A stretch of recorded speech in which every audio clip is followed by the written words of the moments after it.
জানিয়ে দিব এই মুহূর্তে আমাদের হাতে এসেছে বাংলাদেশের গুরুত্বপূর্ণ আপডেট সংবাদের শিরোনাম। শুরুতেই থাকছে একটি চাঞ্চল্যকর প্রতিবেদন। ভারতের মেঘালয়ে গ্রেপ্তার ওসমান হাদি হত্যার শুটার ফয়সাল। দেশে ফেরাতে শুরু হয়েছে কূটনৈতিক ও আইনগত দৌড়ঝাঁপ। এ নিয়ে থাকবে বিস্তারিত প্রতিবেদন, তাই সম্পূর্ণ ভিডিও জুড়ে আমাদের সাথেই থাকুন। এবারে থাকছে পরাজিত শক্তির বাধা পেরিয়ে নির্বাচনের দিকে যেতে চাই বলে মন্তব্য উপদেষ্টা রিজওয়ানার। সব শেষে জানিয়ে দিব ওসমান হাদির হত্যাকাণ্ড নিয়ে রহস্যময় তথ্য জানালেন ঝুমা। এতক্ষণ শুনছিলেন হাতে থাকা আপডেট সংবাদের শিরোনাম, এবারে বিস্তারিত। তবে তার আগে অনুরোধ রইল ভিডিওটিতে একটি লাইক এবং কমেন্ট করে জানিয়ে দিন ভিডিও সম্পর্কে আপনার মূল্যবান মতামত। আরও জানিয়ে দিন ভিডিওটি কোথা থেকে দেখছেন বা কোন জেলা থেকে দেখছেন। ভারতের মেঘালয়ে গ্রেপ্তার ওসমান হাদি হত্যার শুটার ফয়সাল। দেশে ফেরাতে শুরু হয়েছে কূটনৈতিক ও আইনগত দৌড়ঝাঁপ। মাত্র কয়েক সেকেন্ডের গুলির শব্দে যিনি কেঁপে উঠেছিল গোটা দেশ, সেই ওসমান হাদি হত্যাকাণ্ডের সবচেয়ে গুরুত্বপূর্ণ মোড় অবশেষে সামনে এলো। বহুল আলোচিত এই হত্যার মূল শুটার ফয়সাল করিম মাসুদকে ভারতের মেঘালয় রাজ্যে আটক করা হয়েছে। বাংলাদেশের আইনশৃঙ্খলা বাহিনী বিষয়টি নিশ্চিত করেছে এবং একই সঙ্গে জানিয়েছে ফয়সালকে দেশে ফিরিয়ে আনতে ইতিমধ্যেই শুরু হয়েছে কূটনৈতিক ও আইনগত প্রক্রিয়া। এই গ্রেপ্তার শুধু একজন খুনিকে আটকের ঘটনা নয়, বরং এটি বাংলাদেশের সাম্প্রতিক রাজনৈতিক ও নিরাপত্তা বাস্তবতায় এক গভীর বার্তা বহন করছে। কারণ ওসমান হাদি হত্যাকাণ্ড শুরু থেকেই ছিল রহস্য, অর্থের উৎস, আন্তর্জাতিক সংযোগ এবং রাজনৈতিক ইঙ্গিতের জটিল এক জাল। ফয়সাল ধরা পড়ায় সেই জালের এক গুরুত্বপূর্ণ গিট খুলতে শুরু করছে।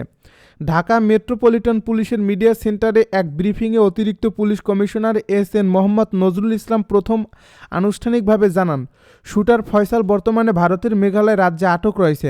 ভারতীয় আইনশৃঙ্খলা বাহিনীর সহায়তায় তাকে শনাক্ত ও হেফাজতে নেওয়া হয়েছে।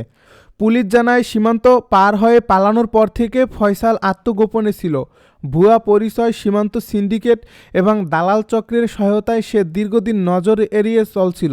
তবে প্রযুক্তিগত নজরদারি, আর্থিক লেনদেন ট্র্যাকিং এবং গোয়েন্দা তথ্যের সমন্বয়ে অবশেষে তার অবস্থান শনাক্ত করা সম্ভব হয়।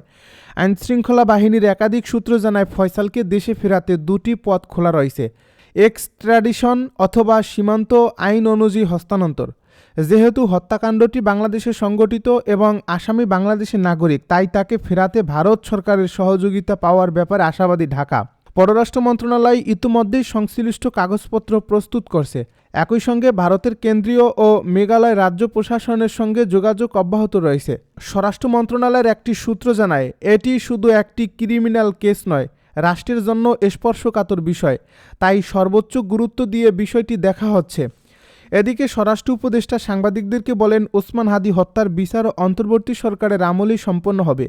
এই হত্যাকাণ্ডের সঙ্গে জড়িত কাউকে ছাড় দেওয়া হবে না। এই বক্তব্যে রাজনৈতিক ও প্রশাসনিকভাবে অত্যন্ত গুরুত্বপূর্ণ বলে মনে করছেন বিশ্লেষকেরা। কারণ এতে বোঝা যায় সরকার এই মামলাকে সময় ক্ষেপণের কৌশলে ঝুলিয়ে রাখার পথে যাচ্ছেন না। ফয়সাল শুধু একজন শুটার নয়, তদন্তকারীদের ভাষায় সে এই হত্যাকাণ্ডের লাইভ আর্কাইভ। কারণ সে জানে কার নির্দেশে গুলি চালানো হয়েছে, সে জানে টাকার উৎস কোথা থেকে এসেছে, সে জানে বিদেশি মিটিং, পরিকল্পনা ও পালানোর রুট। সিআইডির এক কর্মকর্তা বলেন, ফয়সাল বেঁচে থাকা মানেই এই মামলার অর্ধেক রহস্যের চাবি আমাদের হাতে চলে আসা। হত্যার পরপরই ফয়সাল যেভাবে দেশ ছেড়ে পালায়, তা আইনশৃঙ্খলা বাহিনীকেও বিস্মিত করছে। তদন্তে উঠে এসেছে, সীমান্ত এলাকায় আগে থেকেই সক্রিয় একটি দালাল চক্র তাকে নিরাপদে পার করে দেয়। এই চক্রের স্থানীয় প্রভাবশালী চোরা কারবারি এবং নকল কাগজ প্রস্তুতকারীরা জড়িত ছিল। পুলিশ জানায়, ফয়সাল ভারতে ঢোকার পর একাধিক লোকেশন বদলায়। কখনো মেঘালয়ের পাহাড়ি এলাকা, কখনো শহরতলির ভাড়া বাসা। সব মিলিয়ে সে এমনভাবে চলছিল যেন ধরা না পড়াই তার একমাত্র লক্ষ্য। পরাজিত শক্তির বাধা পেরিয়ে নির্বাচনের দিকে যেতে চাই বলছে উপদেষ্টা রিজওয়ানা। পরিবেশ, বন ও জলবায়ু পরিবর্তন, পানি সম্পদ এবং তথ্য উপদেষ্টা সৈয়দা রিজওয়ানা হাসান বলেছেন, পরাজিত শক্তি কিছু বাধার সৃষ্টি করতে পারে, সেগুলো অতিক্রম করে সুষ্ঠু নির্বাচনের লক্ষ্যে এগিয়ে যেতে হবে। শনিবার সকালে সিলেট প্রেস ক্লাবে পিবিআই আয়োজিত নির্বাচন বিষয়ক প্রশিক্ষণ উদ্বোধনী অনুষ্ঠান শেষে সাংবাদিকদের প্রশ্নের জবাবে এ কথা বলেন তিনি। সৈয়দা রিজওয়ানা হাসান বলেন, ভোটের সময় বিভিন্ন জায়গায় কিছুটা রাজনৈতিক উত্তেজনা থাকে। সরকার আশা করছে নির্বাচন হবে সুষ্ঠু, উৎসবমুখর ও অংশগ্রহণমূলক। ভোটের চ্যালেঞ্জগুলো মোকাবেলায় জনগণ, সরকার ও গণমাধ্যম একসঙ্গে কাজ করবে। তিনি আরও বলেন, আমরা যে ভোটের আয়োজন করছি তা প্রায় ১৬ বছরের স্বৈরাচারী শাসনের পতনের পরে। মনে রাখতে হবে, একটা স্বৈরাচারী শাসন ব্যবস্থা থাকলে সব ব্যবস্থায় তার লোকজন ঢুকে পড়ে, মনস্তত্ত্ব এমন হয়ে যায়। তার বিপরীতে দাঁড়িয়ে আমরা এই নির্বাচন আয়োজন করছি গণ অভ্যুত্থানের শক্তির উপর দাঁড়িয়ে। সেখানে পরাজিত শক্তি কিছু বাধা সৃষ্টি করতে পারে, সেই বাধাগুলো মোকাবেলা করতে হবে।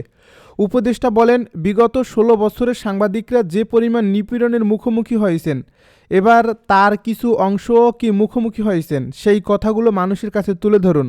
মানুষের মধ্যে আশা জাগান। ভোটের সময় বিভিন্ন জায়গায় কিছুটা রাজনৈতিক উত্তেজনা থাকে, সরকার আশাবাদী তা উতরে যাবে, এজন্য প্রথম থেকেই সরকার কাজ শুরু করেছে। ওসমান হাদির হত্যাকাণ্ড নিয়ে রহস্যময় তথ্য জানালেন ঝুমা। শরীফ ওসমান বিন হাদিকে খুন করতেই ফয়সালকে জামিনে বের করা হয়েছিল বলে দাবি করেছেন ইনকিলাব মঞ্চের ঢাকা বিশ্ববিদ্যালয় শাখার মুখপাত্র ফাতিমা তাসনিম ঝুমা। শনিবার সামাজিক যোগাযোগ মাধ্যম ফেসবুকে এক পোস্টে তিনি এ তথ্য জানিয়েছেন। এই পোস্টে ফাতিমা তাসনিম ঝুমা লিখেছেন, এই খুনের জন্যই ফয়সালকে জামিনে বের করা হয়েছিল।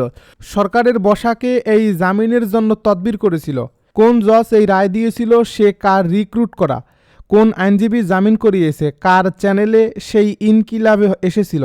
তিনি আরও লিখেছেন, কবির নামে যাকে গ্রেপ্তার করা হলো, তিনি সেন্টারে যেদিন প্রথম অ্যাটেম্পট নেই সেদিন ফয়সালের সঙ্গে ছিল। ফয়সাল ছাড়া তার কাছেও লিড থাকার হাই চান্স আছে। তবুও কেন মামলার অগ্রগতি নেই? নতুন কোনো তথ্য পাওয়া যাচ্ছে না বলা হচ্ছে। এই প্রশ্নগুলোর উত্তর অনুসন্ধানী সাংবাদিকরা জাতির সামনে উন্মুক্ত করলে অনেক জট খুলে যায়। এর আগে ত্রয়োদশ জাতীয় সংসদ নির্বাচন ও গণভোটের তফসিল ঘোষণার পরদিন গত ১২ ডিসেম্বর দুপুরে ঢাকার পুরানা পল্টনের বক্স কালভার্ট রোডে ওসমান হাদিকে মাথায় গুলি করে দুর্বৃত্তরা।